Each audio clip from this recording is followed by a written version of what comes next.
இதுதான் வந்து brand river. காற்றுல கேட்குமா என்னன்னு தெரியல, இப்படி காமிக்கிறேன். இது வந்து பிராண்ட்ஃபோருங்கிற ஒரு நகரத்தில் இருக்க பிராண்ட் ரிவர்.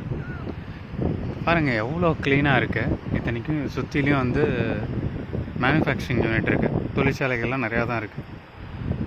ஆனாலும் பாருங்கள் தண்ணி எவ்வளோ நீட்டாக க்ளீனாக போகுதுன்ட்டு. இன்னொன்று சொல்கிறேன், இதோட ஆரிஜின் வந்து, அதாவது இந்த நீரோட தொடக்கம் வந்து பார்த்திங்கன்னா, இந்த ஆறோட தொடக்கம் வந்து பார்த்திங்கன்னா ஒரு பெரிய ஏரியிலேருந்து வரும். ஆனால் அந்த ஏரிக்கு எங்கேருந்து தண்ணி வருதுன்னா பெரிய மலையிலேருந்துலாம் வரல. இந்த ஊரில் வந்து பார்த்திங்கன்னா நிறையா ஏரிகள் இருக்கும். அந்த ஏரிகள்லாம் ஒட்டுக்கா சேர்ந்து இந்த மாதிரி நிறையா ஓடையெல்லாம் ஒட்டுக்கா சேர்ந்து அந்த நதி மாதிரி போகல, அந்த மாதிரி தான் இது.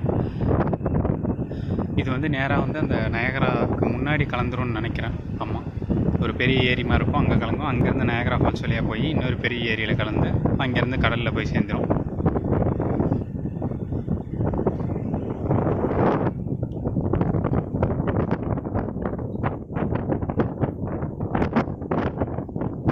ஆக்சுவலாக போட்லாம் ஓட்டிகிட்டு போவாங்க, அதாவது இந்த மழைக்காலத்தில் மட்டும்.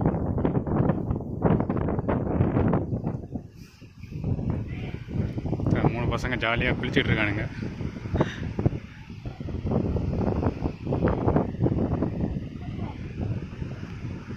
இன்னொன்று சொல்ல மறந்துட்டேன், இந்த இடத்துல தான் வந்து கிரகம் பெல் வந்து வாழ்ந்தார்.